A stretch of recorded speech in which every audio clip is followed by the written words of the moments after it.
பேரன்பு வணக்கம். எல்லோரும் நல்லா இருக்கணும். எல்லோருக்கும் விசுவாவசு தமிழ் புத்தாண்டு நல்வாழ்த்துக்கள். நம்ம வீட்டில் கனி காணுதல் அப்படிங்கிற விஷுக்கனி நிகழ்வுக்கு எல்லாமே ஏற்பாடு செஞ்சு நம்ம வச்சுருக்குறோம்.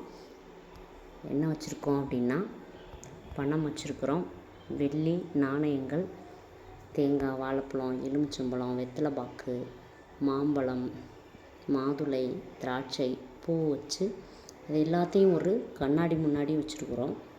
காலையில் எழுந்திரிச்சு நம்ம கண்ணாடி முன்னாடி இதெல்லாம் பார்க்குறது நமக்கு வழக்கம். இது அம்மாவும் பண்ணியிருக்காங்க. இது புதுசாக பண்ணலை, நம்ம எப்பயுமே பாரம்பரியமாக பண்ணுற வழக்கம்தான்.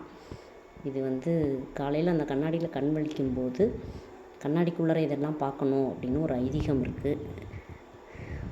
சிறப்பாக விடியட்டும் எல்லாருக்கும் புத்தாண்டு. அனைவருக்கும் புத்தாண்டு நல்வாழ்த்துக்கள். நன்றி. வாழ்க வளமுடன். சிவாய நம.